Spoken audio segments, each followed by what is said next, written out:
C'est donc d'ici des usines de Maranello que sortent chaque année plus de 3000 Ferrari, 3456 exactement pour 1986. Des voitures fait main, serait-on tenté de dire, tant le travail manuel, au sens noble du terme, est important. Mais attention, l'artisanat a aujourd'hui ses limites, l'ordinateur vient parfois suppléer la main. 70% des pièces sont fabriquées à Maranello. Seuls les pneus, les vitres, l'injection et quelques petits détails sont de fabrication extérieure. À la base de tout donc les moteurs avec ce passage obligé à la fonderie.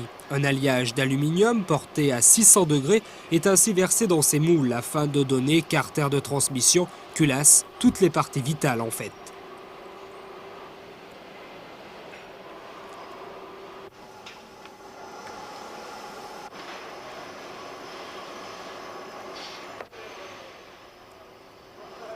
Une fois démoulées, ces pièces subissent déjà un premier examen avant d'être entreposées là, prêtes à un premier assemblage.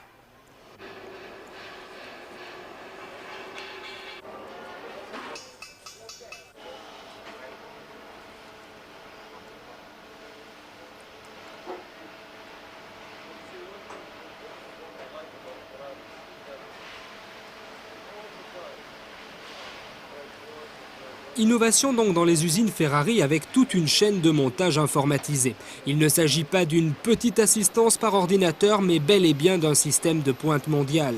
110 opérations différentes l'une de l'autre sont ainsi gérées. Gain de temps bien sûr, mais aussi meilleur rendement dans la productivité, sans pour autant, et là est bien l'essentiel, perte de qualité.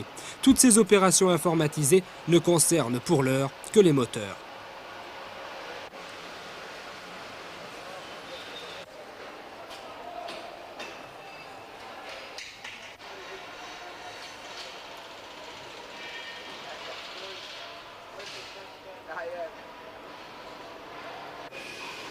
Mais parallèlement, les chaînes de montage manuelles n'ont pas disparu. Regardez le travail, c'est véritablement de l'orfèvrerie.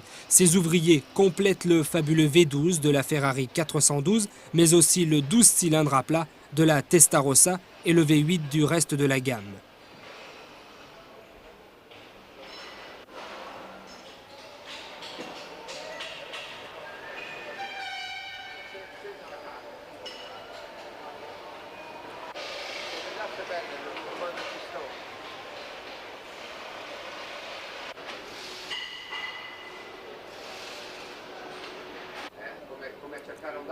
Une fois ces opérations terminées, passage au banc d'essai. Tous les moteurs sont alors soumis à rude épreuve. Des tests poussés, des opérations simulatrices en fait. Tout ce que ce moteur pourrait subir s'il équipait déjà une Ferrari. Rien n'est laissé au hasard, du sur-régime aux accélérations franches et bien rythmées. Un véritable examen de passage.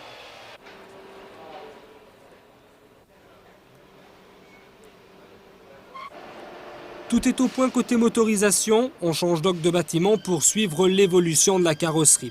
Là aussi, beaucoup de sérieux, la moindre erreur est aussitôt gommée.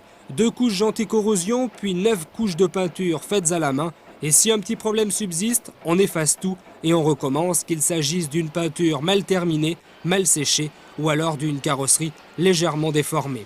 Des petites irrégularités imperceptibles à l'œil novice, mais aussi voyantes qu'un nez au milieu de la figure pour un spécialiste.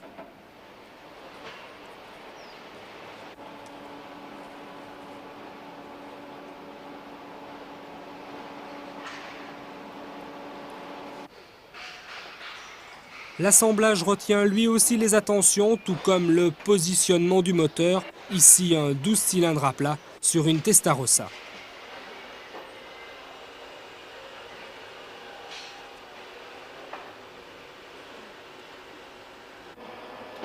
Finition moteur et carrosserie, mais aussi intérieur, cuir pleine peau bien sûr, 10 possibilités d'habillage, 6 choix de moquette.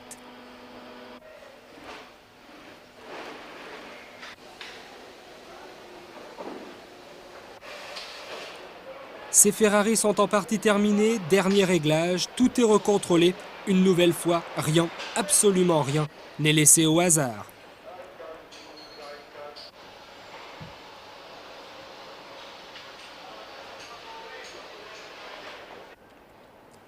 Dernier acte, la finition, ultime retouche. Sortis de ces ateliers, ces Ferrari seront habillés d'un voile protecteur afin de ne subir aucun dommage. De la fonderie à ce bâtiment, 1600 ouvriers auront participé à la construction de ces véhicules.